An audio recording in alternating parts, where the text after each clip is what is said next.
Hello story lovers, welcome to Siri Vennela కథల ప్రపంచం. నేను మీ వెన్నెల. ముందుగా ఎవరైనా మన ఛానల్ని ఇంకా కూడా సబ్స్క్రైబ్ చేసుకోకుండా వీడియోస్ చూస్తున్నట్టయితే please do subscribe our channel. And ఇప్పుడు మనం ఎటర్నల్ లవ్ స్టోరీని వింటున్నాం. స్టోరీలోకి వెళ్లే ముందు అందరూ వీడియోని లైక్ చేయండి. ఈ వీడియోకి 500 లైక్స్ ని టార్గెట్ గా ఇస్తున్నాను. టార్గెట్ ఫినిష్ అవగానే నెక్స్ట్ అప్డేట్ ఇచ్చేస్తాను. ఇప్పుడు స్టోరీ. ఈ వయసులో మనకున్న బాధ్యతలు ఏంట్రా వెధవ, మన పిల్లల పెళ్లిళ్ళు, వారి భవిష్యత్ బాగుండడమే కదా, ఆ విషయమే చెప్తున్నాను అన్నారు రాఘవ అంకుల్.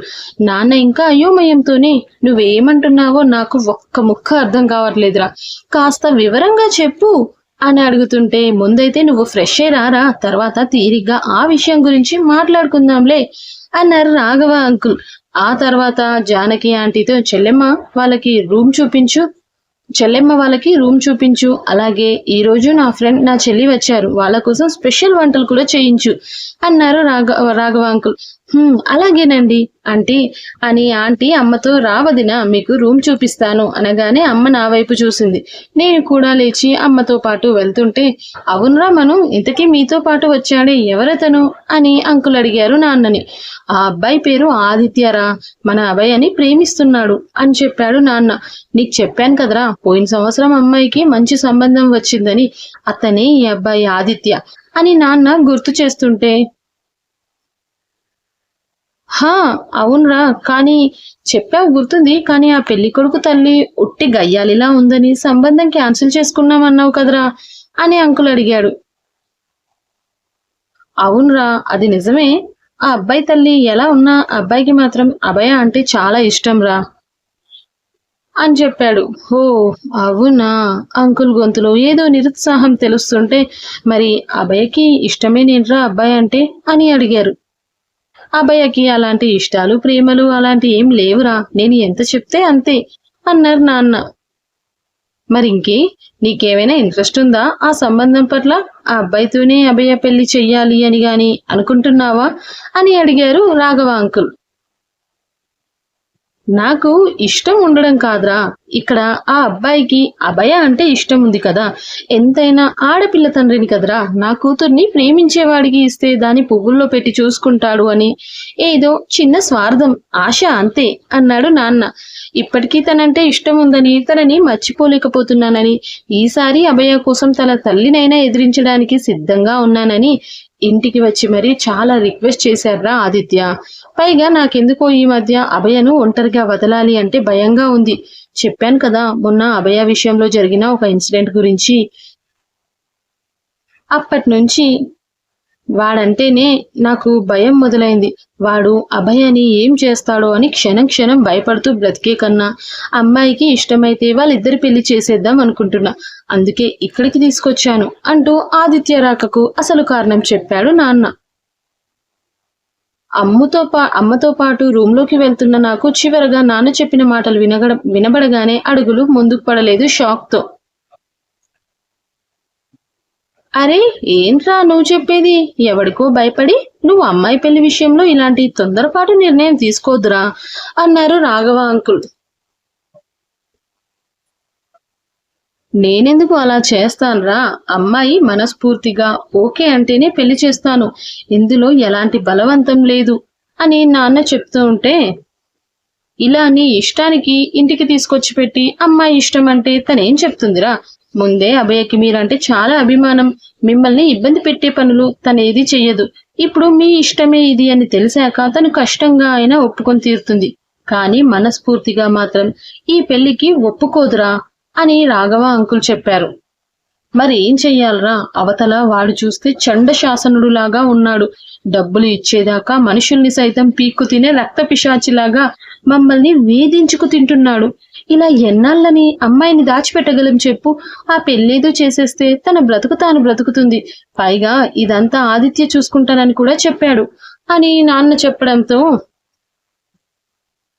అంటే ఏంట్రా ఇప్పుడు మనం వాడికి మన అమ్మాయిని ఇస్తే వాడు డబ్బులు కడతానని అంటున్నాడా, అంటే మనం అంత గతిలేని వాళ్ళలా కనిపిస్తున్నామా వాడికి, ఈ రోజు వాడు వాళ్ళ అమ్మకి తెలియకుండా డబ్బులు ఇస్తాడే అనుకో, రేపొద్దున అదే విషయం వాళ్ళ అమ్మకి తెలిసిందే అనుకో, అప్పుడు ఏం చేస్తాడు, ఆవిడ అంతమందిలో అన్న మాటలు అన్నీ నిజమైనట్టే కదరా, రాఘవ అంకుల్ కోపంగా అరిచేశారు నాన్న మీద. మరేం చెయ్యాలో తోచట్లేదురా నాకు అని దిగాలుగా ఉన్నారు నాన్న. డబ్బు కోసం అమ్మాయికి ఇష్టం లేకుండా బలవంతంగా పెళ్లి చేయాల్సిన కర్మ మనకేం పట్టలేదు. అవసరమైతే ఆ డబ్బు నేనిస్తాను. ఆహా, అదంతా కాదురా, అసలు వాడెవడో చెప్పు. నా కొడుకుతో చెప్పి వాడేంటో వాడి బాధ ఏంటో అన్నీ తేలుస్తాను ఆవేశంగా అన్నారు రాఘవంకుల్. ఆ అంకుల్ ఇస్తున్న భరోసాకి నా కళ్ళు రెండు బయటికి వచ్చి పొడుచుకొచ్చేశాయి. ఏంటి, అగస్త్య సార్ గురించి అగస్త్య సార్కే చెప్పి అగస్త్య సార్ సంగతి అగస్త్య సార్తోనే తేల్చేస్తారా అని బీభత్సమైన షాక్ కొట్టేసింది నాకు. వెంటనే ఆటోమేటిక్ గా నా కళ్ళు నా పర్మిషన్ తీసుకోకుండానే పైకి చూశాయి. సార్ కళ్ళు నిప్పులు కురిపిస్తున్నాయి. నన్ను నాన్నను మార్చి మార్చి చూస్తున్నారు. రాఘవ అంకుల్ అంతలా ధీమా ఇచ్చేసరికి పాపం కదా నాన్న, నిజమేనేంట్రా మీ వాడి సంగతి తేల్చేస్తాడా అని ఉత్సాహంగా అడిగారు. నిజమేనా అని అంత అనుమానంగా అడుగుతావేంట్రా? మా వాడు నాతో మాట్లాడకపోవచ్చు గాని నేనంటే వాడికి చాలా గౌరవం. నా మాటని దించడు వాడు. పైగా వాడికి పెద్దవాళ్ళన్నా ఆడవాళ్ళన్నా ఎంతో అభిమానం. వాళ్ళు కష్టపడుతుంటే చూడలేడు కూడా అని గర్వంగా చెప్పుకున్నారు అంకుల్. నిజంగా నీ మాటలు వింటుంటే మీ అబ్బాయి నా సమస్య తీర్చేలాగే ఉన్నాడురా. అయితే మీ వాడితో మాట్లాడి ఆ డబ్బు పిచ్చోడి నుండి నన్ను నా కూతుర్ని కాపాడరా. నీ రుణం జీవితంలో మర్చిపోలేను అన్నారు నాన్న అంకుల్ చేతుల్ని పట్టుకుని. నాన్న డబ్బు పిచ్చోడు అనగానే నా కళ్ళు మళ్ళీ పైకి చూస్తే అగస్త్య సార్ నన్ను చంపేసేలా చూస్తూ కోపంగా తన రూంలోకి వెళ్ళాడు. బాబోయ్, సరేంటి నన్ను అలా చూసి వెళ్తున్నారు అని భయంతో బిగుసుకుపోతున్న నాకు నాన్న రాఘవ అంకుల్తో రుణం అని అంటున్న మాటలు నా చెవిన పడి బాధగా మారిపోయింది ఇక నా మనసు. అదంతా కిచెన్ గుమ్మంలో నుంచి జిరాఫీలా తలకాయ బయట పెట్టి మరీ వింటున్న నీరు ఆంటీకి మా ఇద్దరి చూపులకి అర్థం ఎలా అర్థమయ్యిందో తెలియదు గాని నన్ను తన దగ్గరికి రమ్మన్నట్టు సైగ చేసింది. ఇక నేను ఆంటీ దగ్గరికి వెళ్తుంటే మళ్ళీ నాన్న వాళ్ళ మాటలు వినిపించాయి. ఒరే మను, ఇంకోసారి మన మధ్య ఇలా రుణం అన్న మాటలు వస్తే నేను నీతో జీవితంలో ఇక మాట్లాడను కోపంగా అన్నారు రాఘవ అంకుల్. నాన్న నవ్వుతూ అంకుల్ పక్కకి వెళ్ళి అంకుల్ పక్కనే కూర్చుంటూ ఎంత వయసు వచ్చినా నీకు అలగడం మాత్రం పోలేదేంట్రా అని అడిగారు. అంకుల్ తన తలను చప్పున మరోవైపుకు తిప్పేసి, షా నువ్వు నాతో మాట్లాడకురా.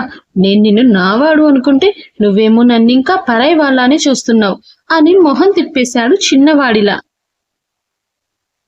నాన్న నవ్వుతూ అంకుల్ గడ్డం పట్టుకొని, ఒరే రఘు, నాతో మాట్లాడరా ప్లీజ్, నీతో మాట్లాడకపోతే నేను ఉండలేనని నీకు తెలుసు కదరా అని బ్రతిమలాడుతున్నాడు. లేకపోతే ఏంట్రా, ఎన్నిసార్లు చెప్పినా నీ పంతం నీదే కాని నా మాట పట్టదేంట్రా నీకు, అందుకే నేను నీతో మాట్లాడను అని అంకుల్ మరోవైపు తిరిగారు.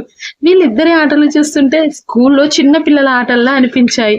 నాన్న అంకుల్ కి సారీ చెప్తూ, క్షమించరా రఘు, ఇంకోసారి అలాంటి మాటలు మాట్లాడను, నాతో మాట్లాడరా అంటూ అంకుల్ కి చెక్కిలు గిలి పెట్టేశారు. అంకుల్ పెద్దగా నవ్వేస్తూ, ఇడియట్, నువ్వెప్పుడు ఇంతే, చేసేవన్నీ చేస్తావు, మళ్ళీ నన్ను ఇలా ఐస్ చేస్తావు. నువ్వే కాదురా, నీతో మాట్లాడకుండా నేను కూడా ఒక్కరోజు కూడా ఉండలేను. ఎందుకేరా మన మధ్యలో ఉన్న ఈ స్నేహాన్ని బంధంగా మార్చేసి ఎప్పటికీ నిన్ను నాతోనే ఉంచుకోవాలి అనుకుంటున్నా అనేశాడు అంకుల్. అంకుల్ అన్న మాట నా చెవిన పడి నాలో అనుమానాన్ని పెంచితే నాన్నలో మళ్ళీ అయోమయాన్ని పెంచేసింది. ఏమంటున్నావురా రఘు, నువ్వు బంధమేంటి అని అడిగాడు. నువ్వు కాసేపు ఆగరా, ముందైతే మా నందుతో అభయ ప్రాబ్లం చెప్దాం.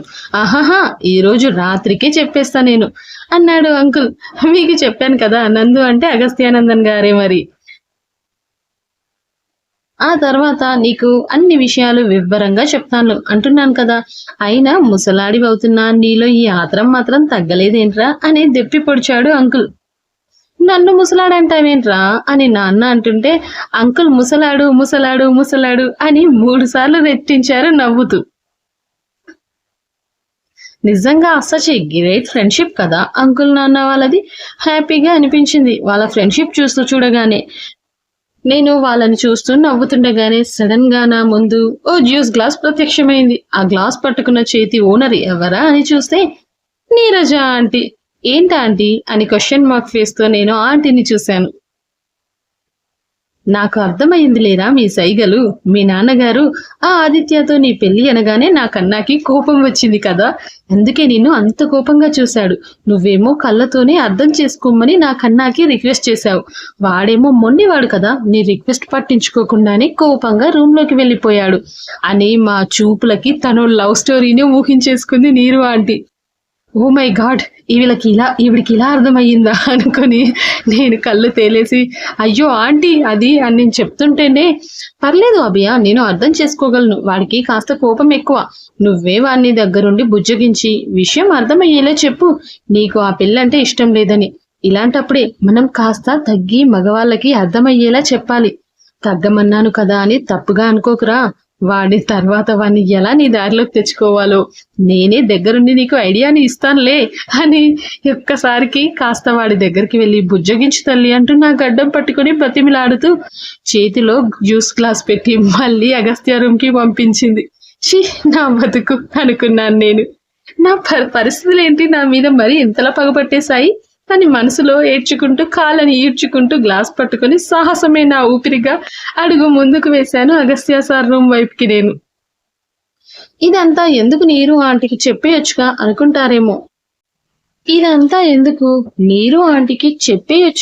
అనుకుంటారేమో.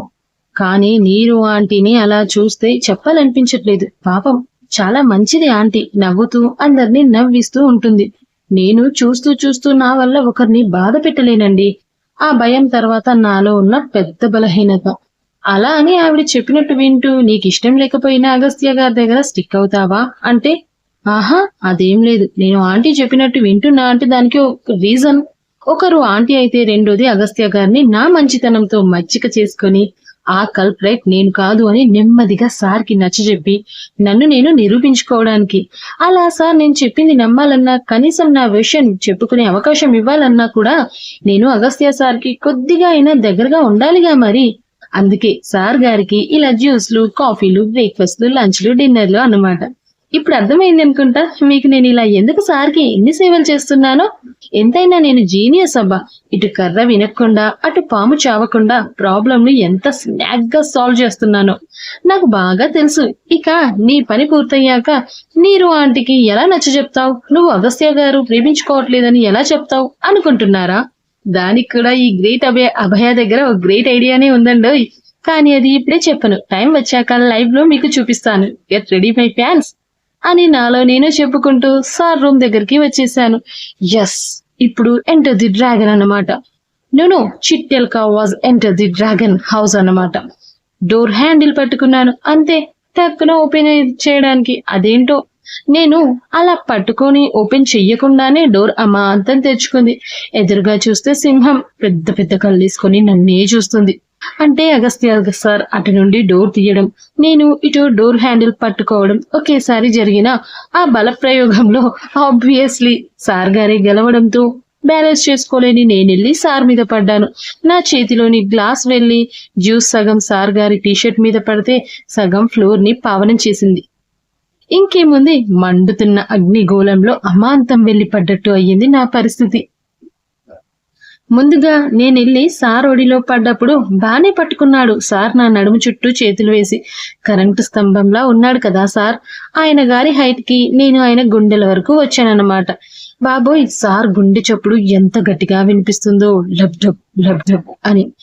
పైగా సార్ బాడీ ఏంటి ఇలా రాక్ లా ఉంది అని ఆలోచిస్తూ ఉండగానే సార్ నా భుజాల మీద చేతులు వేసి దూరం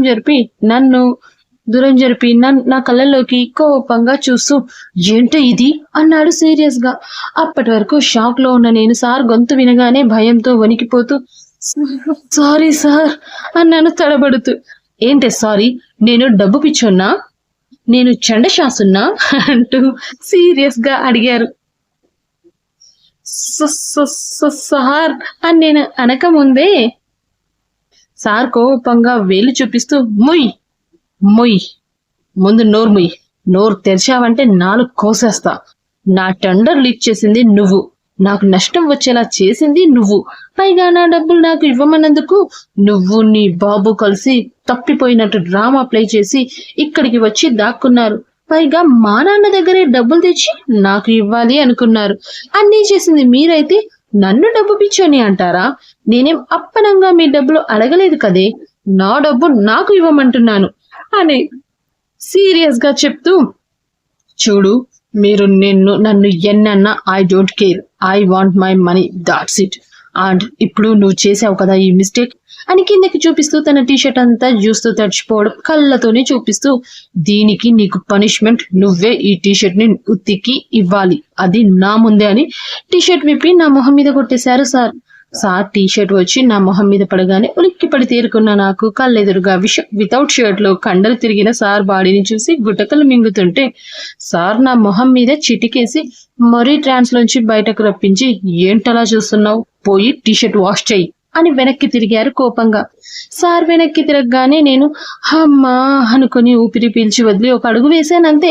నా అడుగు కాస్త ఇంతకు ముందు కింద పడిన జ్యూస్ మీద పడడం, ఆ పడడమే నా కాలు సర్రున జారడం, నా నోట్లోంచి ఆ అన్న అరుపు విని సార్ వెనక్కి తిరిగి అప్పటికే సార్ బెడ్ వరకు వెళ్ళిపోవడంతో నేనెళ్ళి సార్ మీద నాతో కలిసి మంచం మీద పడిపోవడం అన్ని ఆటోమేటిక్ గా జరిగిపోయాయి సార్. అదేంటో విచిత్రంగా, అసలే సార్ వితౌట్ షర్ట్ లో ఉన్నారు కదా, అలా సార్ బాడీ నేరుగా టచ్ అవుతుంటే నా ఒంట్లో ఏదేదో అయిపోతుంది. రాక్ లా ఉంది సార్ ఛాతి. సరిగ్గా నేను సార్ మెడకి మధ్యలో ఇరుక్కుపోయాను. ఆయన గుండె చప్పుడు ఎంత వేగంగా వినిపిస్తుంది అంటే అది ఖచ్చితంగా నార్మల్ గా అయితే లేదు. పైగా సార్ చేతులు నా నడుము చుట్టూ గట్టిగా బిగుసుకున్నాయి కూడా. సార్ మీద పడిన తర్వాత 30 సెకండ్స్ పాటు నేను స్తంభించిపోయాను. ఏం జరుగుతుందో ఆలోచించలేకపోయాను. కానీ ఆ 30 సెకండ్స్ తర్వాత నా నడుము మీద ఉన్న సార్ చేతుల పట్టు బిగుసుకునేసరికి అప్పుడు స్పృహలోకి వచ్చి పడ్డాను. తర్వాత నేను దూరం జరగాలని అనుకోవడమే కానీ ఇక జరగలేకపోతున్నాను. కారణం సార్ చేతులు నన్ను లేవనివ్వడం లేదు కదా, అసలు కొద్దిగా అటు ఇటు కూడా కదలనివ్వట్లేదు. దాదాపు నిమిషం పాటు నా చిట్టెలకు ప్రయత్నాలు ఎన్నో చేసి చివరిగా ఇక ఆ ఉక్కు కౌగిలి నుండి నేను బయటపడలేను అని అర్థం కాగానే బిక్క మొహం వేసి తలని కాస్త పైకెత్తి సార్ మొహంలోకి చూస్తూ రిక్వెస్ట్ గా ఫేస్ పెట్టాను. అంతే. ఒక్కసారిగా పైకి ఎగరేసినట్టు తెలిసిన కుదుపుకి భయంతో టక్కున కళ్ళు మూశాను నేను. దెబ్బకి ఏమైందో తెలీదు. కళ్ళు తెరిచేసరికి సార్ గుండెల మీద ఉండాల్సిన నా ఫేస్ ఇప్పుడు ఆయన ఫేస్ కి ఎదురుగా ఉంది. సార్ను అంత దగ్గరగా చూస్తుంటే నా గుండె ఆగి ఆగి కొట్టుకుంటుంది అంటే నమ్మండి.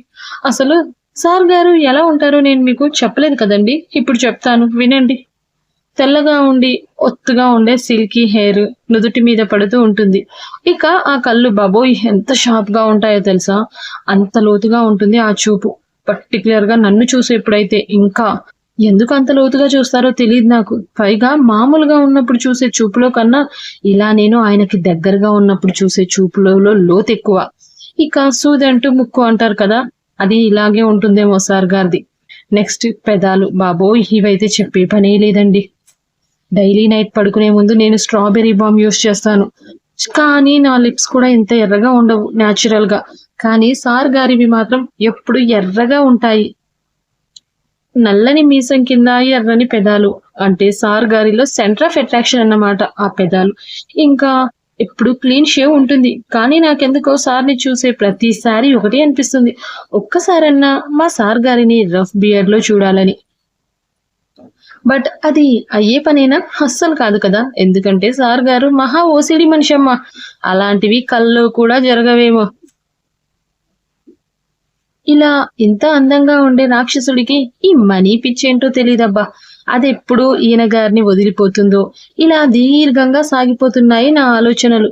వాటన్నికి ఒక్కసారిగా స్ట్రక్ అయిపోయినట్టుగా పడిపోయాయి. రీజన్, నా పెదాల మీద ఏదో గండు తుమ్మిద వాలినట్టుగా అనిపించిన స్పర్శకి ఉలిక్కిపడి చూసేలోగానే పూర్తిగా నా 2 పెదాలు సార్ పెదాల లోపలికి వెళ్ళిపోయాయి. ఏం జరుగుతుందో తెలిసే లోపే సార్ చేతి వేళ్ల ప్రయాణం నా టాప్ సైజ్ కట్స్ నుంచి లోపలికి వెళ్ళిపోయి నిశ్చాదనంగా తగులుతున్న నా నడుముని తడిమేస్తున్నాయి. నా పెదవుల మీద సార్ పెదవులు కదులుతున్న తీరుకి ఆయన కొనగోటి వేళ్లు నా నడుము మీద నుండి వీపు మీదికి ప్రయాణం సాగిస్తుంటే నాకు మత్తు ఆవహించినట్టుగా అయ్యింది.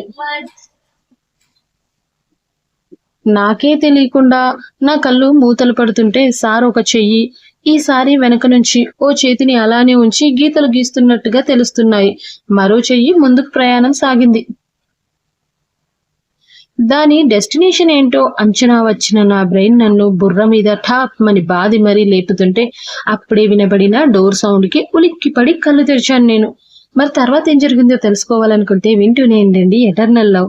చెప్పాను కదా, నెక్స్ట్ అప్డేట్ కి 500 లైక్స్ టార్గెట్ అండి. ఆ టార్గెట్ ఫినిష్ అవ్వగానే నెక్స్ట్ అప్డేట్ ఇచ్చేస్తా. ప్లీజ్